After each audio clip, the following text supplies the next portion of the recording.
Hello student, कैसे हैं आप। चलिए, क्वेश्चन हमें दिखा रखा है, क्वेश्चन सेकंड में दिखा रखा है, find the reciprocal of each of the following fraction, classify the reciprocal as proper fraction, improper fraction and whole number. तो ये आपके पास में फ्रैक्शन दिखा रखे हैं। इन फ्रैक्शन को आपको बताना है कि क्या हमारे पास में ये प्रॉपर फ्रैक्शन है। सबसे पहले आपको उसका रेसिप्रोकल करना है, और रेसिप्रोकल करने के बाद में आपको ये बताना है क्या ये हमारे पास में प्रॉपर फ्रैक्शन है या फिर इम्प्रॉपर फ्रैक्शन है, और ये आपके पास में होल नंबर है। तो चलिए, सबसे पहले आपको बताते हैं कि सबसे पहले इसका क्या करेंगे। हम सबसे पहले करेंगे हम इसका रेसिप्रोकल। तो रेसिप्रोकल स्टूडेंट अभी मैंने आपको बताया था पिछले क्वेश्चन में। क्वेश्चन हमारे पास में फर्स्ट है 3/7। यदि आप 3/7 का आप रेसिप्रोकल करोगे तो क्या हो जाएगा आपके पास में, ये 7/3। क्लियर है, यही तो आपको बताया था। यानी कि जो आपका न्यूमरेटर है वो आपका डिनोमिनेटर में कन्वर्ट हो जाएगा, और जो आपका डिनोमिनेटर है वो किस में कन्वर्ट हो जाएगा, न्यूमरेटर में। यानी कि ये जो डिजिट है इस तरह से पलट जाएगी, इस तरह से है। सपोज करो ये ऊपर 3 है, यहाँ पे 7 है, आपने इसको ऐसे करके पलट दिया है, तो जो नीचे डिजिट थी वो तो आ गई अब ऊपर, और जो ऊपर थी वो कहाँ जाएगी, नीचे आ जाएगी। क्लियर है।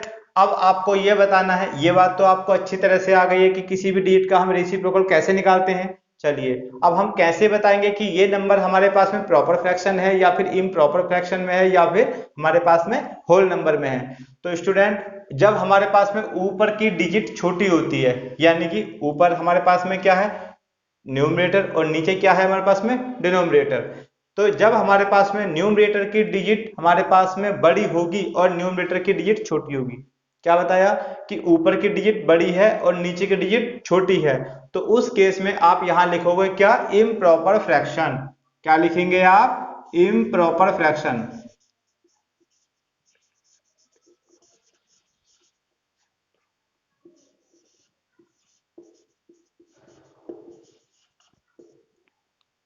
क्लियर है। तो आप क्या लिखेंगे, इम्प्रॉपर फ्रैक्शन। कब लिखोगे इम्प्रॉपर फ्रैक्शन, जब आपके पास में ऊपर की डिजिट बड़ी है और नीचे की डिजिट छोटी है। क्लियर है। चलो, अब आप इसे सोल्व करोगे। सबसे पहले आप इसका रेसिप्रोकल करोगे। कितना आ गया आपके पास में, 8/5। तो इसको भी आप क्या ले सकते हो, रेसिप्रोकल। क्यों, क्योंकि ऊपर की डिजिट कैसी है आपके पास में, बड़ी है, और नीचे की डिजिट कैसी है, छोटी है। तो लिख दो यहाँ पे आप इम्प्रॉपर फ्रैक्शन।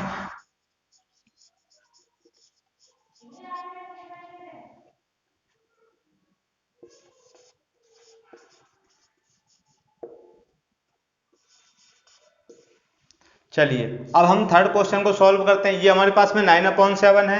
आपने इसका रेसिप्रोकल करोगे, कितना हो जाएगा आपके पास में, 7/9। अब आप बताओ हमारे पास में ये प्रॉपर फ्रैक्शन है या फिर हमारे पास में इम्प्रॉपर फ्रैक्शन है, या होल नंबर है। तो आपको पता है ऊपर की डिजिट कैसी हो गई अब, छोटी, और नीचे कैसी है, बड़ी है। तो हम इसे क्या लिखेंगे, हम इसे लिखेंगे प्रॉपर फ्रैक्शन।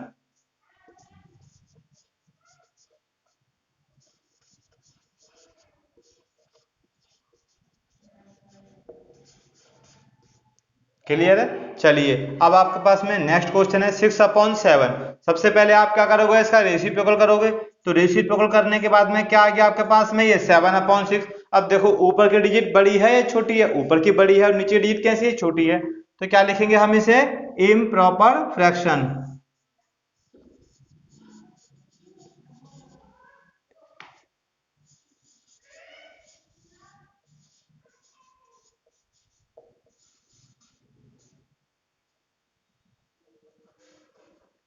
क्लियर है। चलिए, अब हमारे पास में फिफ्थ क्वेश्चन आता है, 12/7 है। तो आप इसका रेसिप्रोकल करोगे, कितना आ गया आपके पास में, 7/12। जब आपके पास में 7/12 आ गया, अब आप बताओ कि ये हमारे पास में प्रॉपर में है या इम्प्रॉपर में है। तो देखो ऊपर की डिजिट कैसी है हमारे पास में, छोटी है, और नीचे कैसी है हमारे पास में, बड़ी है। तो क्या लिखेंगे हम इसे, इम्प्रॉपर फ्रैक्शन।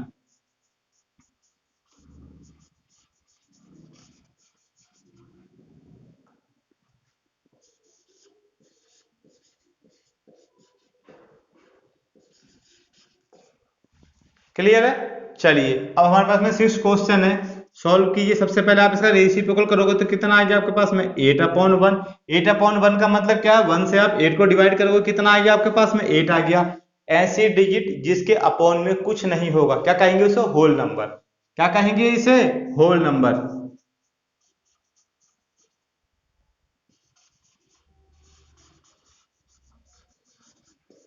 क्लियर है। चलिए, अब हमारे पास में नेक्स्ट क्वेश्चन है सेवंथ क्वेश्चन हमारे पास में 1/11। तो आप इसका रेसिप्रोकल करोगे कितना हो गया आपके पास में 11/1। इसका मतलब 1 से आप 11 को डिवाइड करेंगे तो कितना आएगा आपके पास में 8 कितना आएगा 11। तो अब आप बताइए क्या हमारे पास में ये प्रॉपर फ्रैक्शन है, इम्प्रॉपर है, या हमारे पास में होल नंबर? क्या है हमारे पास ये होल नंबर। तो क्या लिखेंगे यहाँ पे हम इसे होल नंबर।